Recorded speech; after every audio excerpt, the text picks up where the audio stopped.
अस्सलाम वालेकुम। मेरा नाम डॉक्टर अदील रियाज़ है और मैं कंसल्टेंट रेडियोलॉजिस्ट हूँ Ilyas Medicare and diagnostic centre Lahore में। अल्ट्रासाउंड ट्रेनिंग के सिलसिले की तीसरी एपिसोड की उर्दू ट्रांसलेशन के साथ हाजिर हैं। अगर आपने अब तक हमारी पहली दो एक साथ नहीं देखी तो मैं आपसे रिक्वेस्ट करूँगा कि पहले उनको मुलाहिज़ा कर लें ताकि आपको प्रोब हैंडलिंग के बारे में अंदाज़ा हो सके कि वह किस तरह करनी है।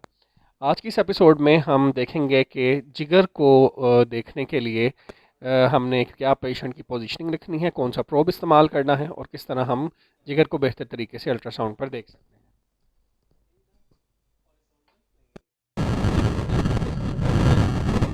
और फिर जेल को प्रोब को बिल्कुल सेंटर में जहाँ सीने की हड्डी ख़त्म होती है वहाँ पर बिल्कुल दरमियान में रख दूँगा प्रोब को और इसको मैं उफ़ की रुख पे रखूँगा। अब सबसे पहले मुझे ये चेक करना है कि क्या मैंने प्रोब सही रखा है, तो इसके लिए मैं प्रोब की एक साइड को उठाऊंगा और अगर स्क्रीन पे वही साइड ब्लैक होती है, नहीं ये वही साइड ब्लैक नहीं हुई तो इसका मतलब है मेरा प्रोब उल्टा है, इसलिए मुझे इसको प्रोब को सीधा करना पड़ेगा।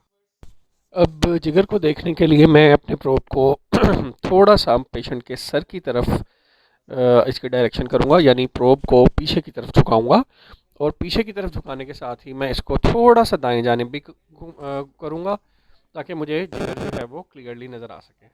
अब जैसा कि आप देख सकते हैं हमें जिगर का इमेज नज़र आने लगा। अब ये जिगर है और इसके साथ ही ये दिल पड़ा हुआ है। आप देख सकते हैं कि दिल धड़क रहा है, धड़कता हुआ दिल आपको नज़र आ रहा है। ये जिगर का बायां हिस्सा है, ये पूरा हिस्सा जो आप देख रहे हैं जिगर के बाएं हिस्से को जाहिर कर रहा है।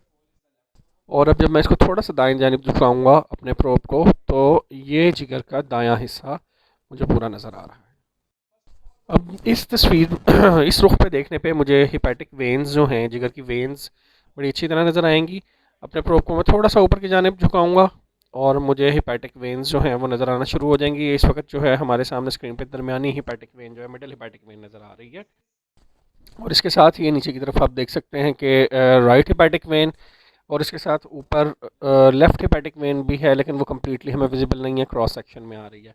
तो इस तरह middle, right and left hepatic veins हमें अलग अलग नज़र आएंगी। जिगर का साइज़ लेने के लिए मैं सबसे पहले अपने प्रोब पे मज़ीद जेल लगाऊंगा थोड़ी सी और उसके बाद मैं अपने प्रोब को मिड एक्सिलरी लाइन में रखूँगा। और अब की मरतबा मेरे प्रोब की जो डायरेक्शन है वो उफ़की नहीं है बल्कि अमूदी सिमत में मैंने इसको रखा है, वर्टिकल प्लेस किया है मैंने प्रोब। और ये इस तरह रखा है कि जो साइड प्रोब की पहले दाएं तरफ थी मरीज़ के, अब वो उसके सर की जानिब है, मिड एक्सिलरी लाइन में। और ये मेरे सामने वो इमेज है जो मुझे मिड एक्सिलरी लाइन में मिल रहा है।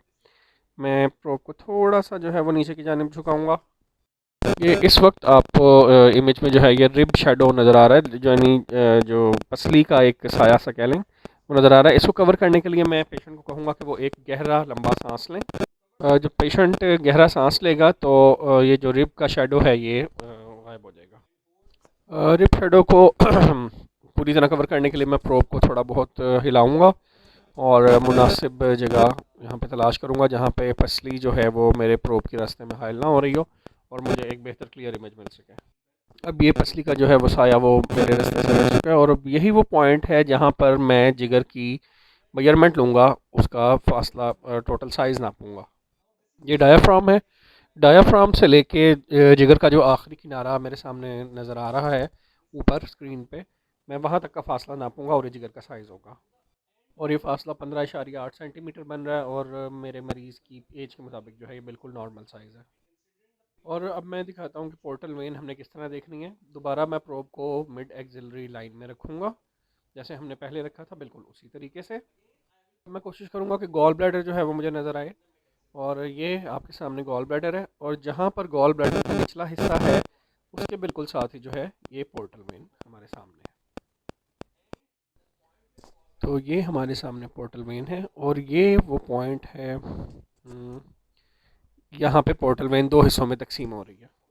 अब यहाँ पर हम पोर्टल वेन का डायामीटर मेजर करेंगे और इसके साथ ही आप ये भी नोटिस करें कि पोर्टल वेन और हिपैटिक वेन्स में फ़र्क ये है कि जो पोर्टल वेन की दीवारें हैं वो काफ़ी ब्राइट हैं, हिपैटिक वेन्स की दीवारें ब्राइट नहीं थी।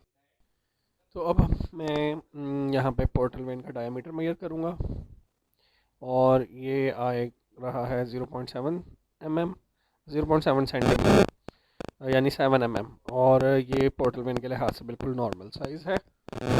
इसके साथ ही हमारी आज की जो किस्त है ये अख्ताम को पहुँचती है। अगली किस्त में फिर हाजिर होंगे। थैंक यू, अल्लाह हाफ़िज़।